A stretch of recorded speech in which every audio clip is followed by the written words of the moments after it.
السلام علیکم ورحمۃ اللہ وبرکاتہ۔ بسم اللہ الرحمن الرحیم۔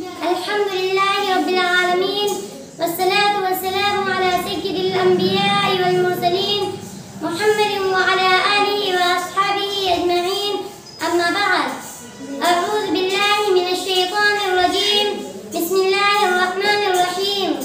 قال اللہ تبارک وتعالی کبرت کلمة تخرج من افواہہم۔ وقال النبي صلى الله عليه وسلم عن أبي سعيد رضي الله عنه قال إذا أصبح ابن آدم قال الأعضاء كلها تكفر اللسان فتقول اتق الله فينا فإذا استقمت استقمنا وإن اعوججت اعوججنا۔ رواہ الترمذی۔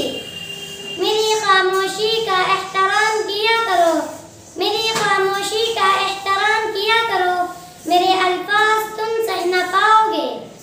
قابل قدر اور قابل احترام خواتین و حاضرات، یہ اصلاحی خواتین کی ایک قیمتی مجلس ہے۔ اسی مناسبت سے میں نے آج کے موضوع کا انتخاب کیا ہے، ہماری زبانیں ہیں یا تلواریں۔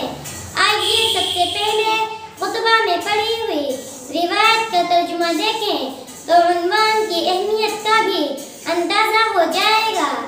حضرت ابو سعید خدری رضی اللہ عنہ نقل فرماتے ہیں کہ آپ صلی اللہ علیہ وسلم نے فرمایا، جب ابن آدم کی صبح ہوتی ہے تو جسم کے سارے اعضاء زبان کے سامنے عاجزی کرتے ہیں اور درخواست کرتے ہیں کہ ہمارے حق میں اللہ سے ڈر، کیونکہ ہمارا تعلق تجھ سے ہے۔ اگر تو سیدھی رہے گی تو ہم بھی محفوظ رہیں گے، اور اگر تو ٹیڑھی ہو گئی تو ہم بھی ٹیڑھے ہو جائیں گے۔ یہ عورتوں اور خواتین کی مجلس ہے، اس لیے میں ایک خاص نقطۂ نظر پر بات کرنا چاہتی ہوں۔ خواتین اپنے جسم کے جس عضو سے سب سے زیادہ گناہ کرتی ہیں وہ زبان ہے۔ لگتا ہے عورتوں کی ساری طاقت ان کی زبان میں سمٹ آئی ہے۔ عورتوں کے تمام اعضاء نہیں پولاگر، کمزور اور بے کیف ہو جاتے ہیں، مگر زبان کی طاقت، تیزی اور اس کی دھار کبھی کند نہیں ہوتی۔ جبکہ سارے شاخسانے، سارے جھگڑے، ساری پنچایتیں، گھریلو تنازعات، یہاں تک کہ طلاق و خلا سب اسی زبان کے سبب واقع ہوتے ہیں۔ لیکن خواتین اس کو قابو میں رکھنے کی پوری طرح یا تو ناکام ہے یا تو اس کو قابو میں رکھنے کی بالکل کوشش نہیں کرتی۔ محترم خواتین اسلام، ہم کو چاہیے کہ پہلے ہم اس عضو یعنی زبان اور اسے نکلنے والے الفاظ کی اہمیت کو سمجھیں، پھر اس سے پیدا ہونے والے اچھے اور برے نتائج پر غور کریں۔ یہی وہ زبان ہے جس سے لا الہ الا اللہ کا اقرار کرتے ہی آدمی کفر سے ایمان میں داخل ہو جاتا ہے اور سارے گناہ معاف ہو جاتے ہیں۔ یہی وہ زبان ہے جس سے کلمہ کفر کہہ دینے سے آدمی اسلام سے خارج ہو جاتا ہے۔ یہی وہ زبان ہے جس سے یہ کہہ دینے سے کہ میں نے قبول کیا نکاح اور ایک اجنبی عورت سے ایسا رشتہ قائم ہو جاتا ہے جسے موت بھی نہیں ٹال سکتی۔ یہی وہ زبان ہے جس سے لفظ طلاق بول دینے سے مضبوط ترین رشتہ اور عقد پل بھر میں ٹوٹ کر بکھر جاتا ہے۔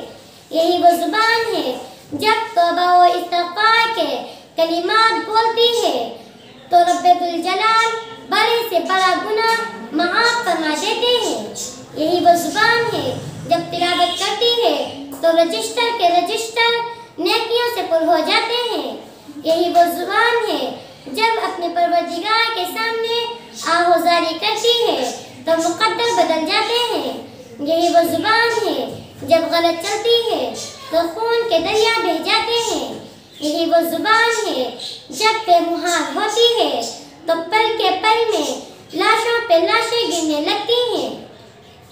اس لیے ہم کو اچھی طرح یہ سمجھ لینا چاہیے کہ زبان کا استعمال بہت سوچ سمجھ کر کریں، اس لیے کہ اسی کے غلط چلنے سے رشتے ٹوٹتے ہیں، اسی سے نفرتیں جنم لیتی ہیں،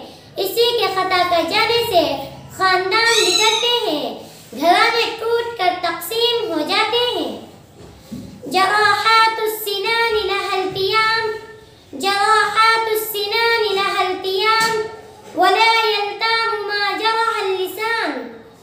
تیغ و تبر سے گہرا ہے، تیغ و تبر سے گہرا ہے لفظ و بیاں کا زخم، نشتر سے تیز تر ہے جراحت زبان کی۔ محترم خواتین اسلام، انسانی جسم میں ذہن منصوبے اور تدبیریں کرتا ہے، دل ان فیصلوں کو فائنل کرتا ہے، حتمی شکل دیتا ہے۔ زبان انہی خیالات کی ترجمانی کرتی ہے، اس لیے زبان سے جو کچھ نکلتا ہے وہی انسان کا نظریہ، اخلاق اور مزاج مانا جاتا ہے۔ اس لیے زبان کا استعمال انتہائی احتیاط سے کرنا چاہیے۔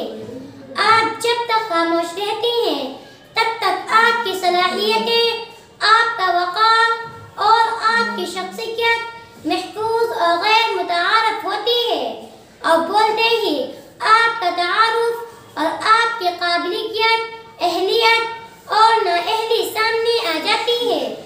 محترم خواتین، یہ تو تھی تجربے کی باتیں اور روزمرہ کے مشاہدات۔ اب آئیے کائنات کے سب سے سچے، انسانیت کے سب سے بڑے معلم کی ہدایات اس بارے میں سنتے ہیں۔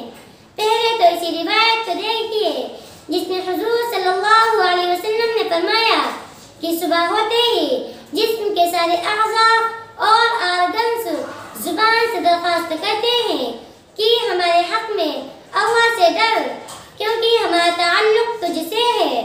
اگر تو سیدھی رہے گی تو ہم بھی سیدھے، کہ اللہ کے واسطے ہماری خیریت تمہارے ہاتھ میں ہے، ذرا ہمیں بچائے رکھنا۔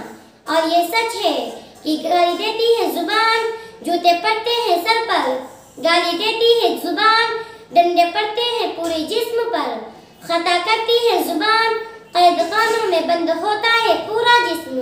اس لیے پورا جسم زبان سے پناہ مانگتا ہے۔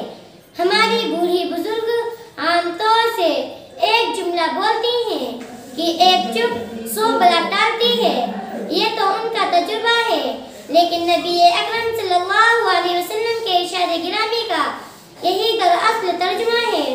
حضور نے فرمایا، من صمت نجا، جو خاموش رہا وہ بچ گیا اور تمام آفتوں سے نجات پا گیا۔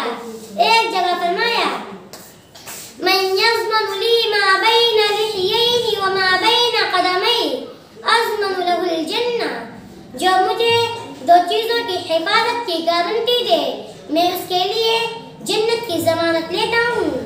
ایک وہ جو دونوں قدموں کے بیچ ہے یعنی شرمگاہ، اور ایک وہ جو دونوں جبڑوں کے بیچ ہے یعنی زبان۔ ایک جگہ حضور نے ارشاد فرمایا، املک علیک لسانک، اپنی زبان پر کنٹرول رکھ۔ اسی زبان سے کیا جانے والا ایک بہت بڑا گناہ ہے غیبت، جسے قرآن نے اپنے مردہ بھائی کے گوشت کھانے کے برابر قرار دیا ہے، اور حضور صلی اللہ علیہ وسلم نے تو فرمایا، الغیبۃ اشد من الزنا، زبان کا یہ گناہ زنا و بدکاری سے بھی زیادہ قابل مذمت ہے۔